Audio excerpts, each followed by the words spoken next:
heading to the State House, a nearly all-day event calling for marijuana to be legal here in South Carolina, wrapping up just a short time ago. South Carolina currently one of 4 states where marijuana is legal, or illegal that is, for medical and recreational use.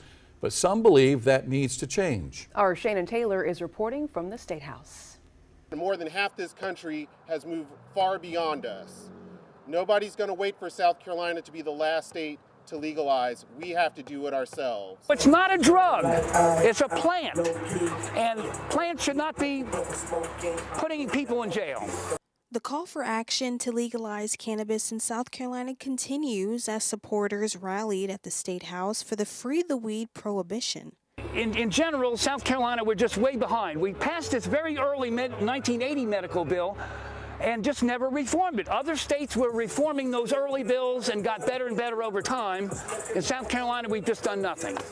The South Carolina Senate has twice passed medical cannabis legislation, but both times it died at the House.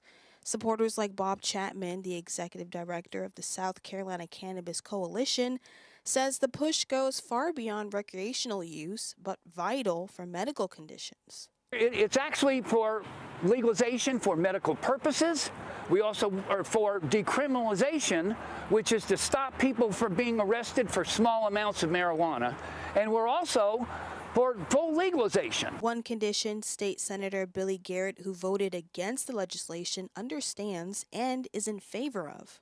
I'll stand ready, willing, and able to support legislation under these 2 bills that are already law, that this bill is trying to do away with, by the way, that allows South Carolina in our universities to do clinical studies and actually purchase legal marijuana and be able to use that marijuana to help people with their maladies, or veterans, or children, people who are suffering these diseases or problems that medical marijuana may have. But still opposes the passing to fully legalize the plant due to the dangers that it could lead to. I know it's a gateway drug. Seen it in my own family. It is honestly a circumstance where young people will use it, and the problem is the new THC is at much higher concentrations, and it has more effect than the earlier.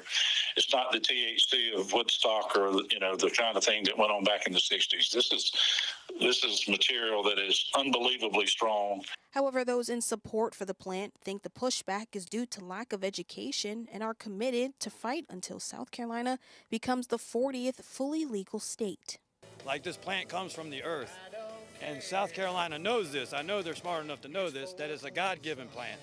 And for them to see all the medical benefits that are associated with this plant and to look the other way and act like there is no medical benefit is absurd, and it is hurting a lot of people.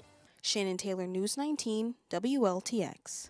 Shannon, thank you. The FBI's Uniform Crime Reports data shows more than 10,000 arrests for cannabis possession in South Carolina in 2023 alone.